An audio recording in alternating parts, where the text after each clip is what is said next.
Welcome to Grace in the Grind, where we're here to tell the inspiring story behind the story of some of the most successful entrepreneurs. And today I have one of my really dear friends, George Bryant, with us. Welcome to the show, George. Stoked to be here, brother, as always. I'm glad we should have recorded the first hour of our conversation, but we'll just hit go now. Yeah, we should have because it was very rich. But you know what? There are conversations for the audience and there's conversations for us. And so we'll chalk that up as a conversation for us. But with that being said, I know a lot of people know you, but for the audience who doesn't know you, can you take the next 60 to 90 seconds to tell the audience who you are and what you do? Oh, Jim, I love this question, my friend. Yeah, today I'd say I'm an A- father, I'm an A son, and I'm an A+ son with God, because my identity is no longer wrapped up in the things that I've achieved or the things that I've done, no matter what labels the world puts on me. And my mission in the world is, truthfully at the core, to give entrepreneurs a permission slip to build businesses their way in alignment and scale with impact and integrity in the process, like throwing out outdated business models and copy and paste strategies and tactics, and having a permission slip to be unapologetically themselves so that they love every ounce of their business and get to reap in the rewards and the revenue and the things that come with it. Because I have a pretty big hill with a flag planted that says business is supposed to be in integrity as well, and nobody has to sacrifice themselves in the process, either sacrificing your customers and transacting with them, or sacrificing yourself and becoming the world's version of you instead of sharing your gifts authentically. So that's today on, Tuesday, how I would describe what I do. And now we're going to dive into some really cool conversation here because number one, we had started already a cool conversation, but something you said in your intro, and it's about the identity and the identity shift. And I feel like this is the direction I want to go in because so many people deal with identity. We turn the TV on, you have so much identity crisis happening. So tell me about, when was the portion that you recognized that you had an identity that didn't align to who you really are? And then what were the steps to start to shift that? Oh, I wish that this was like a pretty little unicorn riding a rainbow journey where it was like this one aha moment. But truthfully, there were about 3 or 4 very painful catalytic moments. The first one I remember like it was yesterday, where I had built a massively successful multi-7-figure business as a food blog. I had roughly 1 million followers online. There were 3 million people a month coming to my website. And I ended up in the jungles of Costa Rica and had my first encounter with God. And it was put on my heart and convicted that entire business was out of alignment because I didn't know who I was. Like, my identity was wrapped up in what Instagram thought and how many likes I had and how many cars I owned and houses I owned. And truthfully, I had a hollow soul. And so, against the wishes of everybody in my life, my coaches, my friends, my ex-wife, in 24 hours, I gave that entire company away. I deleted my social media. I changed my phone number and disappeared off the internet for 3 years.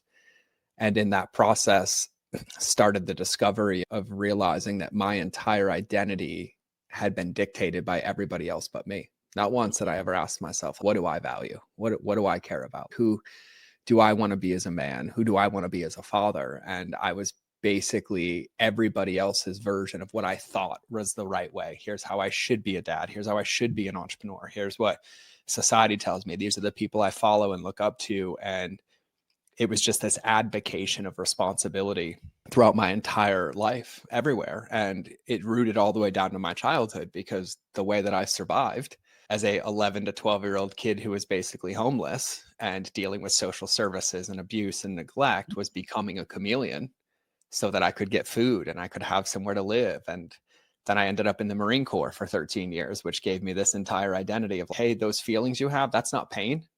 That's weakness leaving your body. So go robot achieve. And it carried all the way through into every relationship, every bucket, every business bucket. And so that was the first big one. And then throughout the years, that led to me becoming a consultant and taking all the accolades and the credit of being a New York Times bestseller. And look at all these things I did. And then I started consulting all these companies and I helped make rich people richer. And I convinced myself that we valued the same things in the world. And yet I got to be behind the scenes and under the hood of everybody else's lack of alignment, to where there were months at a time where I felt like I couldn't have enough showers to clean my soul because of the things that I was involved in, and the lack of integrity, to where it happened again. And I was like, I can't do this. I can't get paid these copious amounts of money to help these people who on the surface say we care about people, and yet they sacrifice their employees and they don't really care about the customers. And so I went through it again. And there was this like 5-6 year span where every single time I tried to go somewhere or do something, it's like I intentionally or unintentionally put blinders on, and I created my own cognitive dissonance. I convinced myself that it looked different than it actually did, which just created these massive pockets of misalignment for me. So, what it looked like in real life is that I would achieve the things on paper, but and then I would wake up exhausted and I wouldn't want to work and I would try to avoid my calendar and I wouldn't want to get on connection calls. And yet on paper, everyone's like, you're crushing it. Look. But like my soul was dead. And it was like every single thing I did felt like it wasn't me. And the more and more I did it, the more repulsed I got. And so there were numerous times that I basically had to step away and almost sabbatical myself, and with no means to do so. Like at some of the hardest points of my life, like there was a point where we were like 3 weeks away from bankruptcy and my ex-wife was pregnant with my son. And that's when I gave away that company. There was no backup plan. I had driven it so far to the bottom by ignoring the signs that I had to just throw it out in the trash and rebuild it again. And truthfully, the most important step and the thing that I never asked myself was, what's my vision for my life, right? What's my vision for the world? You and I were talking before the show about priorities and how no matter what, when it comes to time, we all have so much of it that we're going to sacrifice somewhere in some bucket. But I was sacrificing the wrong things. I was choosing work and idolatry over my son.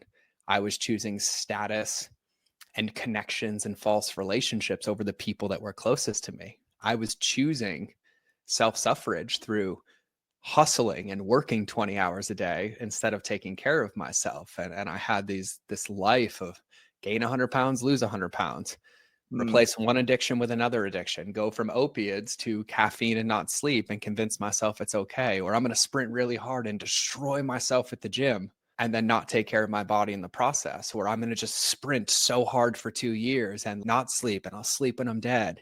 And the truth is every foundation was built on sand. And so all that effort and all that energy I put into everything, when I came time to rest or pull back, there was nothing left because it never really matched who I was. And I wasn't able to maintain it. And so it was more of a truthfully 5-6 year process through me not getting the message. And so the first thing I did was I had to have really, and I say this with full integrity, have a come to Jesus moment of who am I, right? If I erase the business, if I erase the results, if I erase the labels, like who am I?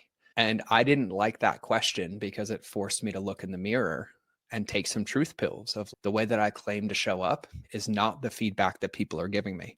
The way that I want to make people feel are not the things that they're saying. And so it became this like discovery process of who I am and what I want to do. And then over time, as I started to answer that question, I started to bring in people that felt in alignment with me in that bucket and serve them in that bucket, to where now I was even sharing with you, I get bummed when I don't have standing client calls. I'm like, wait, when's the next one? Like, when are we scheduling this again? I love this. It feels like family and friends, but it wasn't this. I think people hear this word alignment and they're like, oh, I'm just going to bring everything into alignment. No, that's not how it works. Alignment is active pursuit of the things that we value. And it requires that we know what we value. If you value family, you can't sacrifice that in the process, realize they turn 18 and you don't get that time back. Like, it has to be a priority now. Right. And it has to be this pursuit, but also this protection of it when you're in the process, because the world isn't going to value the same things. The industries that you're in, the buckets that you're in, they're not going to protect your values. They're going to try to distract you and get you to become that version of yourself. So you have to have this like deep knowing in your core that's really aligned, like that your heart, your mind, and your belly is, this is like who I want to be. But it requires some humility as well, because it required me letting go of things that I thought I wanted, that I had big houses, all these cars, private jets, and blah, blah, blah. Like, those are the things that were on my vision board. Like, I didn't have on my vision board, like, oh, memories with my son, playing in the park, doing backflips on the trampoline. And at the deepest level, I had to have this really integrous talk with myself. What is it that I want? And not from what the world told me or what my childhood was like, because I was basically reacting to my whole life. Right. I wasn't loving the results that I got. So this brings up a great question. Matter of fact, I think it brings up several, but this is the one we're going to go with. So you had said like that at some point you had become a chameleon, right? And during this time, you kept getting rid of different businesses because they weren't you. If you're at a place of a chameleon who's struggling with identity, how did you know if they were were for you or weren't aligned with you? Like, how did you have that sense? Oh, that's a great question. I'm going to answer this in a fortune cookie. Because it resonates at the deepest level. I was able to know because I was willing to spend enough quiet time to hear God's whispers. I only knew because I created the space to actually slow down and feel.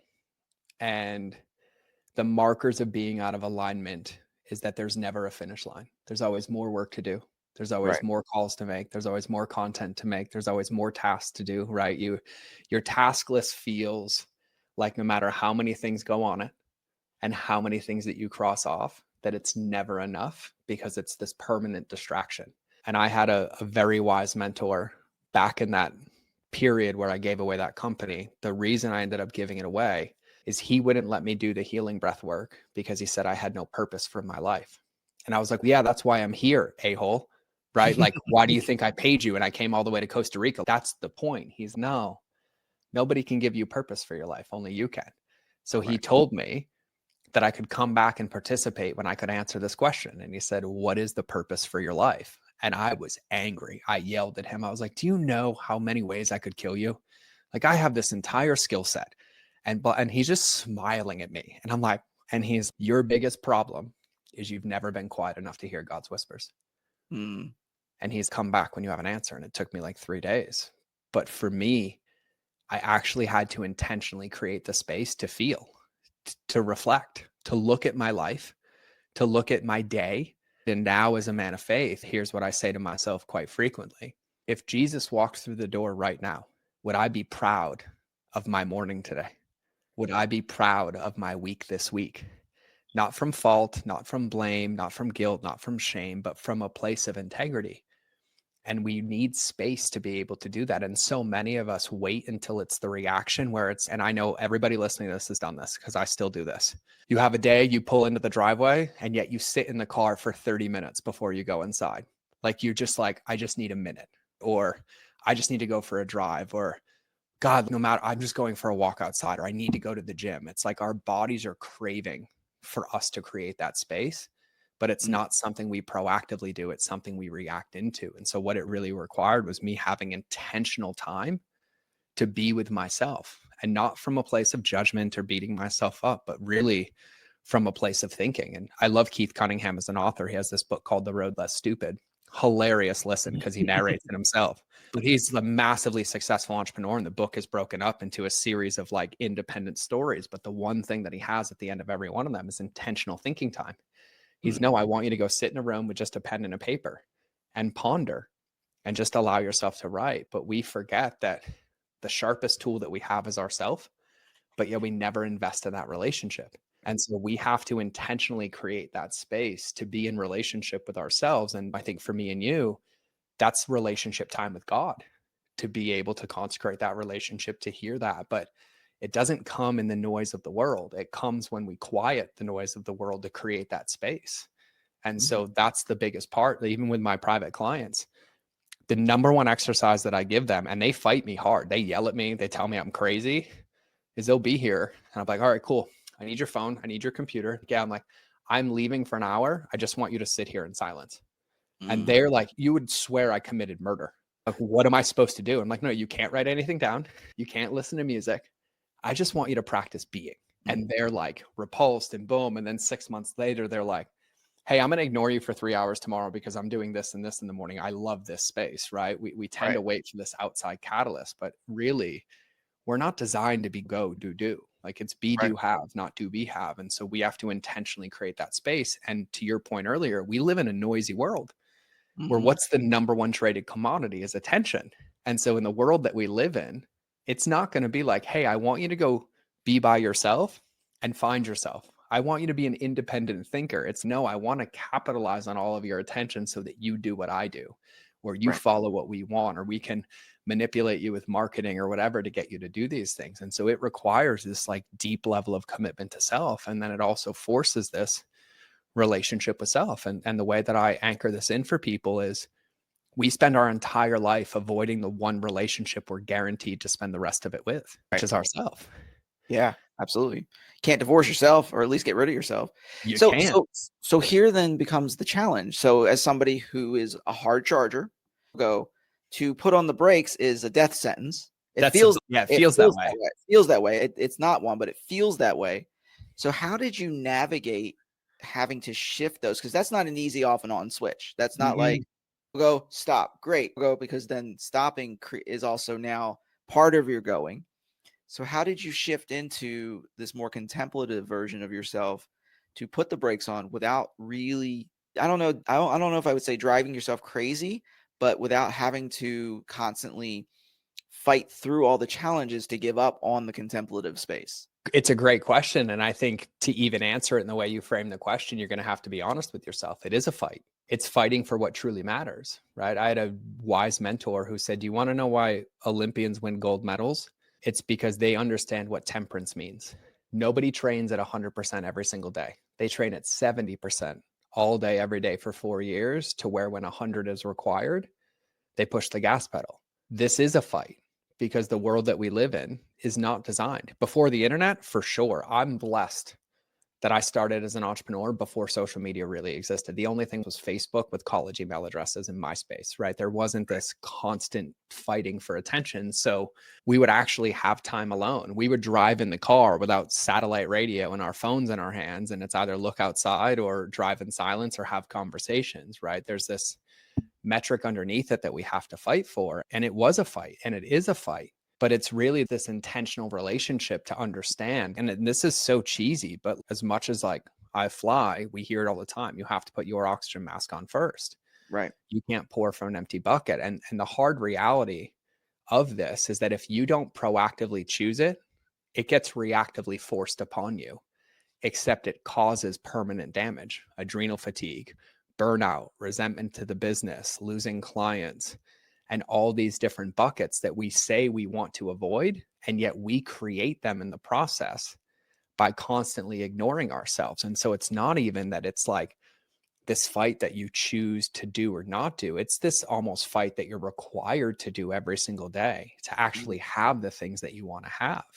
And it's not a finish line, just like going to the gym is. All too often I've achieved these goals and I'm like, oh, I have a 6-pack at 40 and blank. And then what's the first thing that goes out the window? Oh, I'm there. I'm going to lighten up on my food. I'm not going to do as many steps. So I can skip the gym a couple of days this week. And that's like planting a garden, seeing your first strawberry sprout and be like, oh, I got it. I never have to water it again. I'm just going to pick strawberries from this thing forever. And there's that part where the tending to the garden is what keeps it producing fruit. Right. It's no different with our souls. It's no different with our alignment. Our values should change. As we grow as people, the things that we value change, our priorities change. But we have to consistently tend to that garden. And so everybody wants there to be an easy button and they want there to be a truth button. The truth is that the resistance that lives in the world is the workout program God designed to make you the person strong enough to maintain it. And I did this post a couple of months ago where I said, all too often I've prayed for things that I don't have the scars and the character to maintain. Right. Absolutely. And it's this constant fight. And I think if you look at the systems of the world that we live in, we don't make them wrong. I don't make marketing wrong. I don't make social media wrong. But those are not the rules of my life. Those are a field that I choose to play on. And if I choose to play on it, I get to dictate the rules, but I can't let them dictate my identity, just like our iPhones, right? It's either a tool that you use or it's a tool that uses you. And if you look at it, just open screen time, you'll have a pretty sobering moment really quickly where you see the results of your life dissipating away on TikTok and on games and on YouTube. And you're like, man, I don't have time to do this. And I was like, you spent 4.5 hours scrolling through TikTok today. How much inspiration are you looking for? There's this like constant eradication. And I use gardening all the time because even when you plant a garden, no matter how good you are, weeds are going to grow. But the weeds are only painful to you if you never pull them out of the garden and they start to choke your plants. Right. But you can plant these seeds, you can pick your fruit, strawberries, whatever you want. Go dragon fruit and get really crazy, right? Let's go exotic over here. And you can tend to them and you can water them. But every single day, the world is planting weeds in that garden. Right. And if you ignore those weeds, eventually it chokes out your plant. But if you're intentional every day about, hey, I watered it, I pruned it, I gave it sunlight. Oh, I pulled that weed out. I pulled that weed out. When you operate like that, you have the ability to plant more seeds or to go sit at your kitchen table and eat your dragon fruit or strawberries. But it's this consistent daily requirement to be able to earn those things in your life, just like your wellness, just like your mindset, just like your body, just like your business. The garden only grows when we tend to it, and we have these core buckets in our life. And we tend to think that if we just pour into the business, then my life is going to work. No, that's like saying Tom Brady, because he played college football and he won a Super Bowl a couple of times, that he can stop training and stop practicing and he'll still be able to win the next Super Bowl. It's this constant moving line that we have to fall in love with the process. Right. So then there's a great question that this arises for me. All right. So here's George, puts the brakes on, contemplative, working through the challenges, working through the issues continually. We're continually working through them. At what point did you find that the contemplative state, and I'm calling it a contemplative state, I love it. place of silence, is that you started feeling alive again? Bro, that is such a good question. And I'm going to be really blunt with people. It took a year and a half for me to go from resisting the process to enjoying the process and pursuing the process. And there's a movie that I watched on Apple TV, and it's only on Apple TV. It's called Chasing the Present. And it was this New York restaurateur, vegan restaurateur, had everything, the houses, the apartments in Manhattan, all these successful restaurants. And he felt empty on the inside. So he spent 2 years traveling the world to talk to every spiritual leader and was really talking about presence. And there was this one point in this movie where they're like sitting on the rocks by this lake with this like castle or something behind them. And he asked this guy a question. And the guy's answer was so easy that it broke me. So I hit pause on the movie and I ended up laying on my couch staring at the ceiling for 12 hours before I realized I was still laying there. There was just this like state of peace in my body. And the closest thing I can relate it to is like when you finish a hard run or a hard workout and you're like, oh, I did it. And then you just want to like lay in the grass, or like you get out of the sauna and you're like, oh, I just did it. And like you just want to sit there and soak in that presence. Right. It gave me that feeling. But even now in my day to day, I start every one of my days in silence, and multiple times throughout the day, I'll just go get in the car, windows down, in silence. It's something that once I achieved, it doesn't stick around. I have to earn it every day. And it's also the law of diminishing returns, where the more and more I do it, the more of it's required to get the same payoff. Just like if you haven't run in 10 years and you're like, I'm going to go run a mile today, you might run the mile in 15 minutes. If you run consistently for 30 days, you're going to drop 5 minutes off that mile time. But when you get down into the 7 minutes, the 6 minutes, the 5 minutes, you're going to have to train at an increased capacity for a couple of years to drop 10 seconds off of it. And so it's this like active pursuit.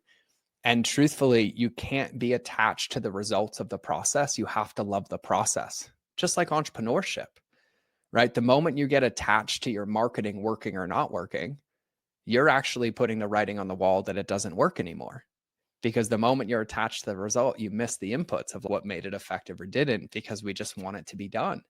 And so it's this active pursuit of it in every bucket that makes it so powerful. So before we start shutting down, like landing some of the planes in the episode, I do want to make note to the audience, just to remember everything's going to be in the show notes, so that any resource or anything that we put there, I want to make sure you realize that we're going to make it super easy how to connect with George, how to get the books that we mentioned, all those things. I have a question before we get into some of the closing portions of this. So what were some of the things, because obviously healing is a multifaceted, multi-thing. So getting quiet is just one portion of that, not even, a big portion, but not even just the only portion. What were some of the other things that you did that were able to help you on this journey of healing? I love this. So yeah, and I'll keep these shorter so we can land the plane, because I know God gave me the gift of gab and I'm learning how much I let out at a time with my thought process. So the space is the starting line. It's not the integration. As somebody who's navigated a lot of trauma myself personally, from war trauma to abuse to all these things, Wellness is an active pursuit. Okay. So in order for it to begin, you have to create the space for it to start, right? So the joke that I make with people, and for everybody listening, if you open Google Maps on your phone right now and you pick a destination 1,000 miles away from you and you hit start, the first thing it's going to ask you for is your current location. You can't get to where you want to go until you know where you are. That's why space is so powerful. It's this place of being your own triage nurse of, oh, God, you know what? These relationships aren't good. I'm not taking care of my health here. I'm having self-deprecating thoughts. It's from a place of awareness. Once that space is created, that clarity is your current state to where that destination is still ahead of you, but then it requires active obedience and intentional decisions to be able to start getting there. And the hardest part about this is it's so simple, we neglect it. It's taking care of our bodies first. It's choosing to take an action that our future self is going to thank us for by using the history of our past to protect our future decisions.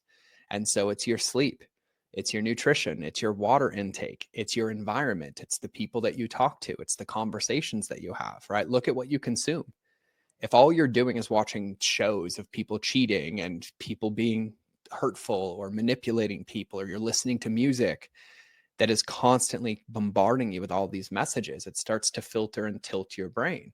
And there's this part of it where you have to love the process. And so in the Marine Corps, the one thing that we were always taught is when the world gets loud or crazy things happen, a bomb goes off, somebody gets shot, is you shrink your world as small as possible to what you can control, because it's those micro choices and micro habits that allow you to make progress. And so that could be as simple as I'm going to go for a 5-minute walk outside every morning, regardless of how I feel.